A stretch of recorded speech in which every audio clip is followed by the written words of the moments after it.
গোটেই বিটিআৰ অঞ্চলত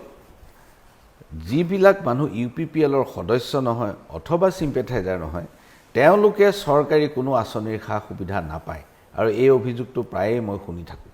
আপোনাৰ কি ধাৰণা থাউজেণ্ড সেলফ হেল্প গ্ৰুপক স্কিম দিছো বহুত ইন্ডিভিজুৱেলক আমি স্কিম দিছো বহুত ষ্টুডেন্ট বিলাকক আমি কোচিংৰ কাৰণে বাহিৰত পঠাইছো তাতটো ইন্টাৰভিউ যোগেদিহে মানে এটা টেষ্টৰ যোগেদি কৈছে যোনে টেষ্টত পাস কৰিছে তাতটো আৰু ইউপিপিএল বুলি কথা নাই 5000 মানুহ চাকৰি পালে ইন্টাৰভিউত যোনে পাস কৰিছে মই কলা না বগা না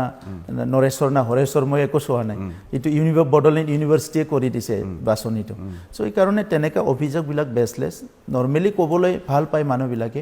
আগত 17 বছৰ বিপিএফৰ চৰকাৰ আছিল তো টেকেট সকলৰ লাগিছিল কি গোটেই বিটিচিৰ মানুহ বিপিএফ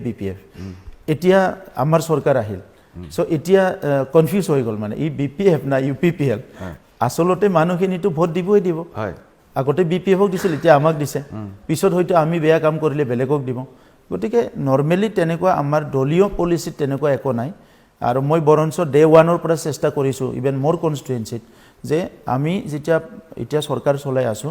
আমাৰ নজৰত মানে কোনো XYZ হ'ব নালাগে ৰাইট বেনিফিচিয়াৰীয়ে ৰাইট স্কিমটো পাব লাগে ভূমিপত্তনৰ ক্ষেত্ৰত বিভেদ নীতিৰ আশ্ৰয় লোৱাৰ অভিযোগ আছে ইটোটো আৰু মানে বেসলেছ হয় কাৰণ আগৰ চৰকাৰৰ দিনত 17000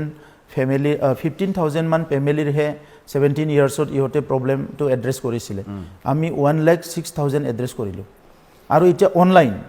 বৈষম্যতি যেনেকৈ অসমত বসুন্ধৰা আমাৰ ইয়াতে অনলাইন সো অনলাইনত কেনেকৈ বৈষম্য কৰিম মই অনলাইনটো ডাইৰেক্ট কৰি আছে নাই কিন্তু মানে বড়োৰ ব্যতিৰেকে বড়োৰ বাহিৰে আন মানুহে মাটিৰ পট্টা পাইছে নাই বহুত মানুহ পাইছে হাজাৰ পাইছে হাজাৰ খালি মই এতিয়া ইমান নাম্বাৰ বুলি ক'ব নোৱাৰো 1,06,000ৰ ভিতৰত য'ত ট্ৰাইবেল মানুহ বেছি পাইছে হিটো ফৰেষ্ট এৰিয়া ফৰেষ্ট ডুৱেলাৰ্ছ এক্টৰ কাৰণে কিন্তু নৰ্মেল জাগাত যিবিলাক আমাৰ নৰ্মেল নট মানে বেলেন ব্লক বা নট ফৰেষ্ট এৰিয়া হিখিনিটো সব জনগোষ্ঠীয়ে পাইছে